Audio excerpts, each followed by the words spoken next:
আমি সুদীপ্তা, এভি নিউজে আপনাদের সকলকে স্বাগত। প্রথমেই চোখ রাখবো নিউজ হেডলাইন্সে।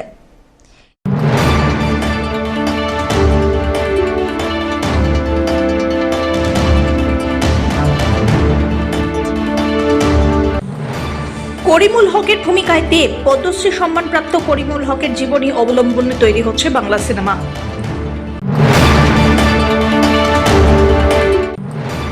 ধূপগুড়িতে রাজনৈতিক সমীকরণে নতুন মোড়, শাসক শিবিরে ভাঙনের দাবি তুলে শক্তি বাড়ানোর কথা বিজেপির।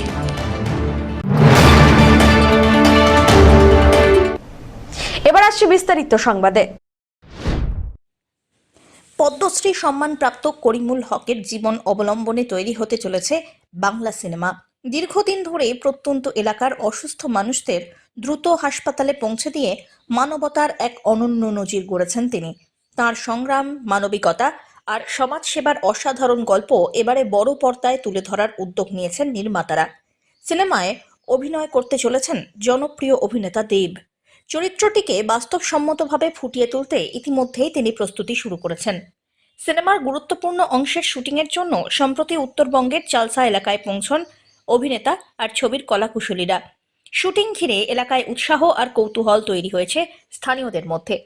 বহু মানুষ প্রিয় অভিনেতাকে এক ঝলক দেখতে ভিড় জমাচ্ছেন।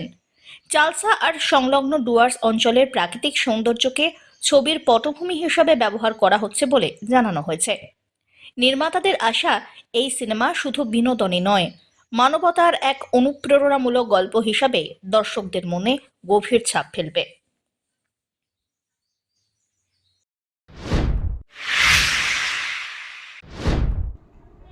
জলপাইগুড়ির ধূপগুড়িতে ভোটের আগেই রাজনৈতিক উত্তাপ চড়ছে। বারঘড়িয়া গ্রাম পঞ্চায়েত এলাকায় শাসক শিবিরে ভাঙনের দাবি তুলে বড়সড় শক্তি বাড়ানোর কথা জানালো বিজেপি। সূত্রের খবর, তৃণমূল কংগ্রেসের এক বুথ সভাপতি সহ মোট 42টি পরিবার রবিবার আনুষ্ঠানিকভাবে গেরুয়া শিবিরে যোগ দিয়েছেন। রবিবার বারঘড়িয়া গ্রাম পঞ্চায়েত এলাকায় আয়োজিত এক যোগদান কর্মসূচিতে নবাগতদের হাতে দলীয় পতাকা তুলে দেন স্থানীয় বিজেপি নেতৃত্ব। পদ্ম শিবিরের দাবি, উন্নয়নের অভাব ও শাসক দলের প্রতি ক্ষোভ থেকেই এই দলবদল বলে দাবি। ধূপগুড়ি কেন্দ্র বরাবরই হাড্ডাহাড্ডি লড়াইয়ের সাক্ষী। ভোটের আগে এমন দলবদল যে সমীকরণে প্রভাব ফেলতে পারে তা মানছেন অনেকেই। বিশেষ করে বুথ সভাপতির মতো সংগঠনের সক্রিয় পদাধিকারীর দলত্যাগকে তাৎপর্যপূর্ণ বলেই মনে করা হচ্ছে। অন্যদিকে তৃণমূল নেতৃত্ব অবশ্য ঘটনাকে তেমন গুরুত্ব দিতে নারাজ। বিজেপিটা করবো কারণ নতুন সরকার প্রয়োজন আমাদের পশ্চিমবঙ্গে, কারণ যে পরিস্থিতি, সেই পরিস্থিতির মধ্যে দিয়ে যে আমরা বর্তমানে চলছি, তৃণমূলের দলটা সবই ভালো, সবাই ভালো, সবাইকে ধন্যবাদ। মানে আমি খারাপ ছিলাম, যার জন্য এই দলটাতে আমি থাকতে পারিনি, ঠিক আছে? তো আগামী দিনে পশ্চিমবঙ্গে যে নতুন সরকার আসছে এটা একদম পরিষ্কার দেখা যাচ্ছে, তো যার কারণে আজকে এই দলে যোগদান। আচ্ছা, আপনাকে 2022 সাল থেকে এই বর্তমান 22, 23, 24, 25 অবধি আমি বসেছিলাম, আমি দেখছিলাম যে পজিশনটা কি দাঁড়াচ্ছে। তো দীর্ঘ অপেক্ষার পরে তো আমি আজকে বিজেপিতে যোগদান দিলাম। কি কি অভিযোগ ছিল আপনার নামে? আমার কারোর প্রতি কোনো অভিযোগ নেই, আমি কাউকে কোনো বাজে মন্তব্য করবো না, কারণ যাদের সাথে ছিলাম তারা যথেষ্ট ভালো ছিল। বললাম দাদা, আপনার সঙ্গে আপনার সহকর্মীরাই বিজেপিতে যোগদান করলো, মানে কতটা অস্বস্তিতে পড়তে পারে শাসক দল? আমার সাথে বর্তমানে 42টা পরিবার, আমার যে লিস্ট আছে আপনারা যদি দেখতে চান, আমি 42 জনের ফ্যামিলির লিস্ট আপনাদের আমি এখানে আজকে 20টার মতো ফ্যামিলি উপস্থিত হয়েছে। আমি বেশি বলবো না, যে মোটামুটি এখন হয়তো আর একটু পরে হয়তো আরও বাকিরাও চলে আসবে, ঠিক আছে? 42 জন ফ্যামিলি এখানে একদম স্টিল না, যে এখানে কম হবে না। আপাতত 42 জন থেকে 4টা করে ভোট হলেও যা হিসাবে আসবে। হঠাৎ করে কেন এই সিদ্ধান্ত? হঠাৎ না, আমি দীর্ঘদিনের অপেক্ষায় ছিলাম যে যদি তৃণমূল দল থেকে মানে কোনো ব্যাপারে আমাকে মানে ওনারা সহযোগিতা করতেন বা ওনারা আমার পাশে দাঁড়াতেন, তাহলে হয়তো এই দিনটা আজকে দেখতে হতো না। তো তার মাঝে যেহেতু অনেকটা বছর কেটে গেল, 2022, 23, 24, 25, আমি 26-এ এসে আমার পুরো দলটাকে নিয়ে, মানে বিজেপি, মানে যারা বিজেপি করতো তাদেরকে নয়, যারা আমার সাথে তৃণমূল দলটা করতো, যারা আমার সাথে এই 42টা ফ্যামিলি ছিল, তাদের প্রত্যেককেই আমি বিজেপিতে নিয়ে আসি। সব্যসাচী মজুমদারের রিপোর্ট, এভি নিউজ।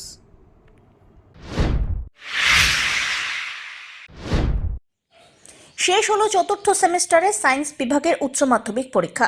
সোমবার ছিল কেমিস্ট্রি। পরীক্ষা সফলভাবে সম্পন্ন হয়েছে বলে জানান পরীক্ষার্থীদের একাংশ। এদিকে পরীক্ষা শেষ হতেই স্বস্তির নিঃশ্বাস ফেলছেন তারা। সামগ্রিকভাবে প্রশ্নপত্র সহজ হওয়ায় বেশিরভাগ পরীক্ষার্থী খুশি। তাদের বক্তব্য, পাঠ্যসূচি অনুযায়ী প্রস্তুতি থাকলে প্রশ্নগুলি খুঁটিয়ে পড়ে উত্তর লিখলে ভালো নম্বরই পাওয়া সম্ভব। পরীক্ষা কেন্দ্র থেকে বেরিয়ে আসা ছাত্রছাত্রীদের মুখে এদিন ছিল হাসি আর স্বস্তির ছাপ। অনেকেই জানান, প্রশ্নপত্রে অর্গানিক কেমিস্ট্রি নিয়ে একটু চিন্তা ছিল ঠিকই, তবে প্রশ্নের মধ্যে ভালো ভারসাম্য ছিল। পাঠ্য বই অনুসরণ করলেই লেখা যায়, এমনটাই বলছেন পরীক্ষার্থীরা। যদিও কিছু পরীক্ষার্থী জানান কয়েকটি প্রশ্নে সময় নিয়ে ভাবতে হয়েছে, তবে তা খুব একটা কঠিন ছিল না। অভিভাবকরাও পরীক্ষার শেষে সন্তোষ প্রকাশ করেন। এদিন পরীক্ষার শেষে হাসি মুখেই পরীক্ষার হল ছেড়ে বেরোতে দেখা যায় পরীক্ষার্থীদের। পরীক্ষা ছিল, আজকে তো পরীক্ষা শেষ। কেমন হলো পরীক্ষা? পরীক্ষা হয়েছে মোটামুটি। কি ধরনের হলো? তা প্রশ্নপত্র অনেকটা ইজি করেছে। অর্গানিক থেকে একটু সমস্যা ছিল, প্রথমে ভেবেছিলাম যে অর্গানিকটা একটু কঠিন আসবে, বাট অর্গানিকটার পার্টটা অনেক সোজাই এসেছে। অ্যান্ড বাকি যদি একদম মানে সিলেবাসের ভেতর থেকে একদম এসেছে, খুঁটিনাটিভাবে পড়তে লাগবে সেভাবে এসেছে। এমনি অতটা টাফ আসেনি কোশ্চেন। পরীক্ষা ভালো হলো? আজকে তো শেষ পরীক্ষা। আজকে পরীক্ষা শেষ। কেমন হলো? ভালো হয়েছে। হ্যাঁ, কি ধরনের প্রশ্ন আশা করেছিল? আর সোজাই এসেছে, মানে যে পড়বে সে পারবে। মানে পুরো বই পড়তে হবে? কি প্রোগ্রাম? আজকে তো পরীক্ষা শেষ। হ্যাঁ, প্রোগ্রাম কি? পরীক্ষা তো শেষ আজকে। কি প্রোগ্রাম? বাইটেক ঘুমাবো। আর অন্য কিছু প্রোগ্রাম নেই? অমিত বণিকের রিপোর্ট।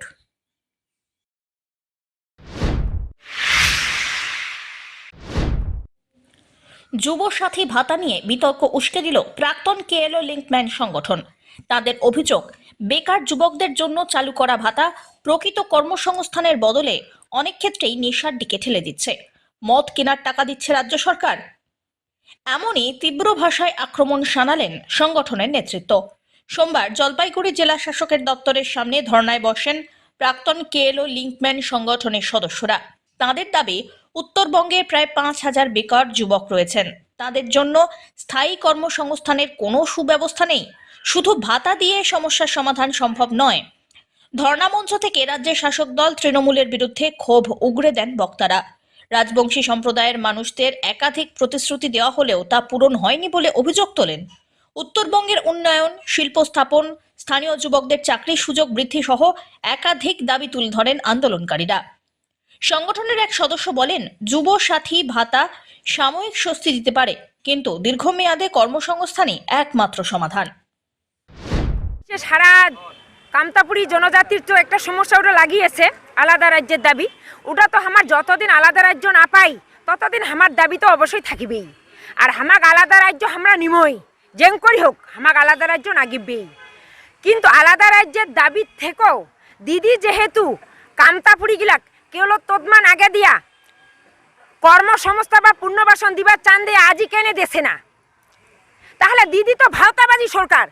একবার কষে কেউ মিলাক চাকরি দিম, আর আজি এলা মানে যোগের মুখত যেমন নুন পড়ে ওই মন কি চুপ করিয়া আছে? তাহলে চাকরি দিবা যদি নাই পারে তাহলে কইল কেনে? মাগিকুলোর নাম দিয়া দাঁড়াইচাটা দেখিয়ে কি ভয় খেছে দিদি? তাহলে চাকরি কেনে দেছে না, এইটাই কিন্তু আমার বাস্তব কথা। আর আমার আলাদা রাজ্য আমাক সারা জীবনই নাগিবি। আলাদা রাজ্য যতদিন আমার না হয় ততদিন আমার আন্দোলন চলিবে বা আমরা করিময়, আর আমরা আলাদা রাজ্য নিময়। আরে বাবা, মাত্র 400টা লোকক চাকরি দিয়া কি কামতাপুরি জনজাতির সমস্যার সমাধান হয়? লাখ লাখ বেকার যুবক পড়িয়া আছে, সেটাতে দিদি লক্ষ্য রাখে না। আর সামান্য 1500 টাকা মাইয়া গিলাক দিয়া সারা জীবন সমস্যার সমাধান হবে না। আমার বেটা গিলাক চাকরি দেউ না, আমার ভাই ভাতিজা গিলাক চাকরি দেউ না, যেইলা আজি মাইয়া ছাওয়া থুইয়া বিদেশ কেরালা মানে আর কোয়াই যায় না। তাহলে ওইলা কি দিদি চোখু দিয়ে দেখে না? আরে বাবা, লক্ষ্মীর ভান্ডারটা বাদ দে না। 1500 টাকা দিয়ে কি মানুষের একটা সংসার চলে? আর 1500 টাকা দিয়ে কি সমস্যার সমাধান হয়? বেটা ভাইস্তা গিলাক যদি চাকরি না দেয় তাহলে আমার লক্ষ্মী ভান্ডার আমরা চাই না। আর লক্ষ্মী ভান্ডার হামাক না নাই কো। তৃণমূলের ওই যে কারচুপি নেতা গিলা আছে ওইলাই নেও। অমিত বণিকের রিপোর্ট।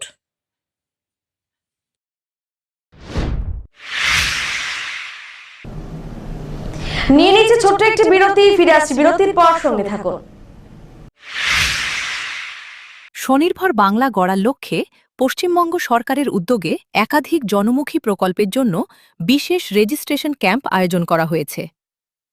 এর অন্তর্গত বাংলা যুবসাথী প্রকল্প, যার মাধ্যমে মাধ্যমিক বা সমতুল্য উত্তীর্ণ, কর্মহীন এবং অন্য কোনো ভাতা বা স্কলারশিপে অন্তর্ভুক্ত নন এমন ২১ থেকে ৪০ বছর বয়সী যুবক যুবতীরা প্রতি মাসে ১,৫০০ টাকা আর্থিক সহায়তা পাবেন। ক্ষেত মজুর ও অন্যান্য কৃষক সহায়তা প্রকল্পে নিজস্ব জমিহীন ও কৃষক বন্ধু নতুন প্রকল্পের বাইরে থাকা ক্ষেত মজুররা খরিফ ও রবি মরশুমে ২ কিস্তিতে মোট ৪,০০০ টাকা সহায়তা পাবেন। এই ২ প্রকল্পের রেজিস্ট্রেশন সহ লক্ষ্মী ভাণ্ডার প্রকল্পে নতুন রেজিস্ট্রেশনও করা যাবে।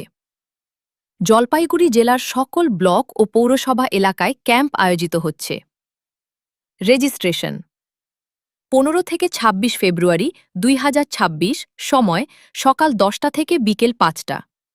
ক্যাম্প শুরু হচ্ছে আজ থেকেই।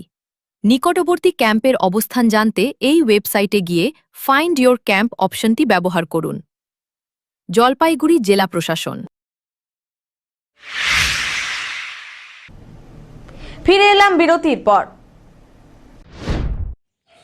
শেষ হলো চতুর্থ সেমিস্টারের সায়েন্স বিভাগের উচ্চ মাধ্যমিক পরীক্ষা। সোমবার ছিল কেমিস্ট্রি। পরীক্ষা সফলভাবে সম্পন্ন হয়েছে বলে জানান পরীক্ষার্থীদের একাংশ। এদিকে পরীক্ষা শেষ হতেই স্বস্তির নিঃশ্বাস ফেলছেন তারা। সামগ্রিকভাবে প্রশ্নপত্র সহজ হওয়ায় বেশিরভাগ পরীক্ষার্থী খুশি। তাদের বক্তব্য, পাঠ্যসূচি অনুযায়ী প্রস্তুতি থাকলে প্রশ্নগুলি খুঁটিয়ে পড়ে উত্তর লিখলে ভালো নম্বরই পাওয়া সম্ভব। পরীক্ষা কেন্দ্র থেকে বেরিয়ে আসা ছাত্রছাত্রীদের মুখে এদিন ছিল হাসি আর স্বস্তির ছাপ। অনেকেই জানান, প্রশ্নপত্রে অর্গানিক কেমিস্ট্রি নিয়ে একটু চিন্তা ছিল ঠিকই, তবে প্রশ্নের মধ্যে ভালো ভারসাম্য ছিল। পাঠ্য বই অনুসরণ করলেই লেখা যায়, এমনটাই বলছেন পরীক্ষার্থীরা। যদিও কিছু পরীক্ষার্থী জানান কয়েকটি প্রশ্নের সময় নিয়ে ভাবতে হয়েছে, তবে তা খুব একটা কঠিন ছিল না। অভিভাবকরাও পরীক্ষার শেষে সন্তোষ প্রকাশ করেন। এদিন পরীক্ষার শেষে হাসি মুখেই পরীক্ষার হল ছেড়ে বেরোতে দেখা যায় পরীক্ষার্থীদের। পরীক্ষা ছিল, আজকে তো পরীক্ষা শেষ, কেমন হলো পরীক্ষা? পরীক্ষা হয়েছে মোটামুটি। কি ধরনের হলো? না, প্রশ্নপত্র অনেকটা ইজি করেছে। অর্গানিক থেকে একটু সমস্যা ছিল, প্রথমে ভেবেছিলাম যে অর্গানিকটা একটু কঠিন আসবে, বাট অর্গানিকটার পার্টটা অনেক সোজা এসেছে। অ্যান্ড বাকি যদি একদম মানে সিলেবাসের ভেতর থেকে একদম এসেছে, খুঁটিনাটিভাবে পড়তে লাগবে সেভাবে এসেছে। এমনি অতটা টাফ আসেনি কোশ্চেন। পরীক্ষা ভালো হলো? আজকে তো শেষ পরীক্ষা। আজকে পরীক্ষা শেষ। কেমন হলো? ভালো হয়েছে। হ্যাঁ, কি ধরনের প্রশ্ন আশা করেছিল? সোজা এসেছে, মানে যে পড়বে সে পারবে।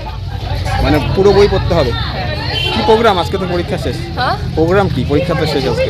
কি প্রোগ্রাম? বাড়িতে ঘুমাবো। আর অন্য কিছু প্রোগ্রাম নেই? অমিত বণিকের রিপোর্ট।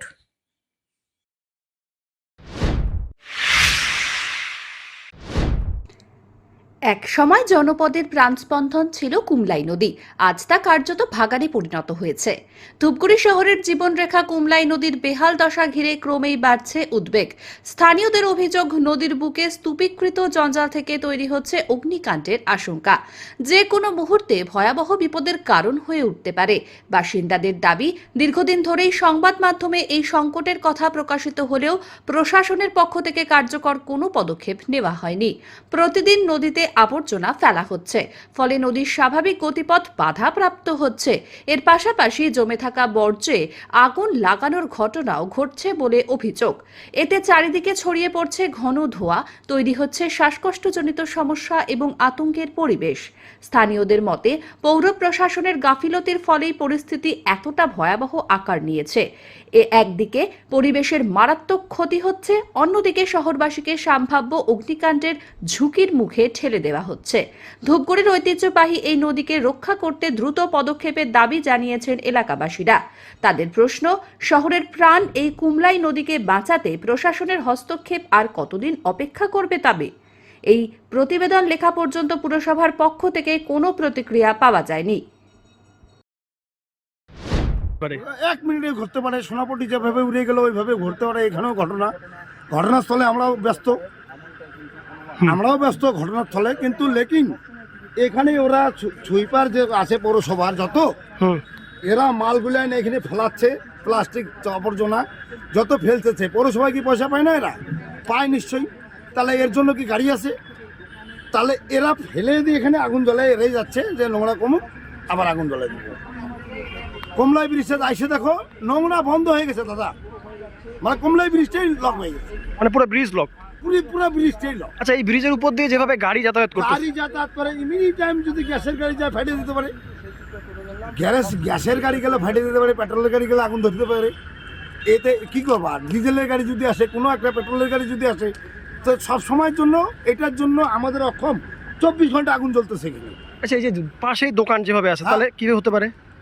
একটা দোকান লাগলে পরে 4টা দোকান উড়ে যাবে, 5টা দোকান উড়ে যাবে, তারপরে কে দিবে টাকাটা?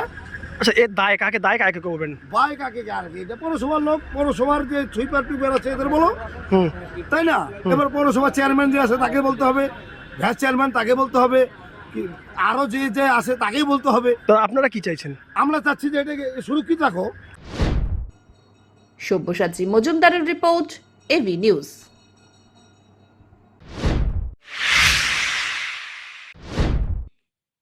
নির্দিষ্ট সময়ের আগেই বিদায় নিচ্ছে দেশ বিদেশের পরিযায়ী পাখিরা। এবার তাদের ফিরে যাওয়ার পালা। বসন্তের নরম হাওয়ায় শীতের অতিথিরা বিদায় নিচ্ছে উত্তরবঙ্গ থেকে। অক্টোবর নভেম্বরে সাইবেরিয়া, ইউরোপ, মধ্য এশিয়া থেকে আসা পরিযায়ী পাখিরা শীতভর মুখর করে তুলে রেখেছে তিস্তা নদী। গজলডোবা পাখি বিতান করলা নদী, জলপাইগুড়ি সংলগ্ন বিল অঞ্চল। খাদ্য আর নিরাপদ আশ্রয়ের টানে তারা ভিড় জমায় এ সমস্ত জলাভূমিগুলিতে। এখন গজলডোবায় কয়েক হাজার পাখি দেখা গেলেও সংখ্যা কমছে প্রত্যেক দিন। রেড ক্রেটেড পোচার্ড, বার হেডেড গুজ, নর্দার্ন পিন্টেল সহ নানা প্রজাতির উড়ান মুগ্ধ করছে স্থানীয়দের। পাখি প্রেমীরা বলছেন তাদের বিদায়ী শীতের শেষের বার্তা। উত্তরবঙ্গ অপেক্ষায় থাকবে আবারও তাদের ফিরে আসার আশায়। হ্যাঁ, এটা একটা এই যে সময়টা যাচ্ছে, মানে ধরুন এখন প্রায় শীত শেষের দিকে, গ্রীষ্ম স্টার্ট হতে যাচ্ছে, মাঝখানে যে সময়টা আমরা বসন্তকাল বলি একরকম আর কি। তো সেটার একটা প্রস্তুতি আমরা বুঝতে পারছি এখানকার যে আবহাওয়া বলছে আর কি। এবং এইটাকে কেন্দ্র করে বেশ কিছু পাখি যারা এই বিভিন্ন সাইবেরিয়া, ইউরেশিয়া, বিভিন্ন জায়গা থেকে, এশিয়ার বিভিন্ন জায়গা থেকে যারা পরিযান করে আমাদের এই গোটা উত্তরবঙ্গের বিভিন্ন জলাশয়ে চলে আসে আর কি। বিশেষ করে যারা জলা পাখি, যারা মাইগ্রেটরি পাখি প্রচুর আছে, পরিযায়ী পাখি এরকম, তো তাদের অনেকেই কিন্তু এখন ফিরে যাচ্ছে। এটা ঘটনা, এটাকে একটা প্রাকৃতিক সিস্টেমের মধ্যেই আমরা বলতে পারি। তবে এটাই দুঃখের বা দুর্ভাগ্যের, যাই বলুন না কেন, যে এই যে পাখিগুলো ফিরে যাচ্ছে তাদের অনেকেই কিন্তু আরও বেশ কিছুদিন এখানে থাকতে পারতো, কিন্তু থাকতে পারছে না, যেহেতু বিশেষ করে আমাদের যে বড় জলের আধার গোটা উত্তরবঙ্গের অর্থাৎ তিস্তা নদী, সেই নদীতে পর্যাপ্ত পরিমাণে জলের অভাব 1 নাম্বার। 2 নাম্বার হচ্ছে যে ওই নদীকে ঘিরে যে গাজলডোবা, বড় ডোবা আমরা জানি জলাশয় আছে, পরিপুষ্ট হয়ে আছে, সেখানেই কিন্তু ওদের যে খাদ্য খাওয়ারগুলো পাওয়া যায় সেটা অনেকটাই শর্টেজ হচ্ছে, ঘাটতি হচ্ছে।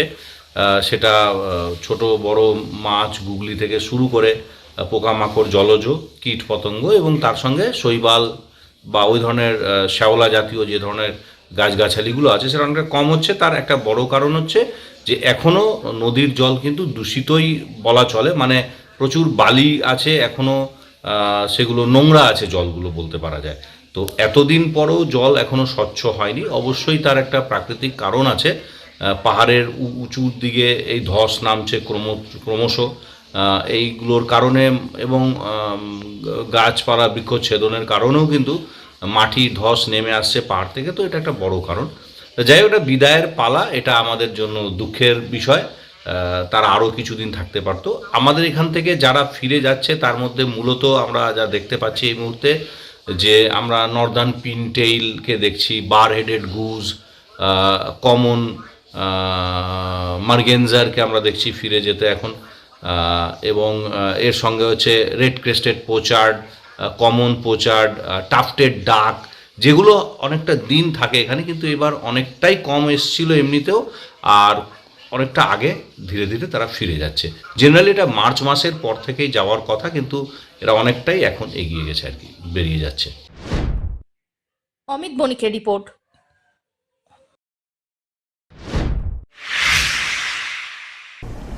শেষ করবার আগে নিউজ হেডলাইন্স আরো একবার।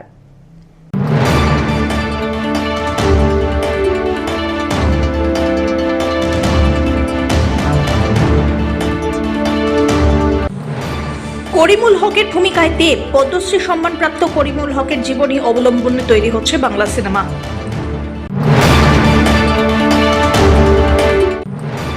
ধূপগুড়িতে রাজনৈতিক সমীকরণে নতুন মোড়, শাসক শিবিরে ভাঙনের দাবি তুলে শক্তি বাড়ানোর কথা বিজেপির।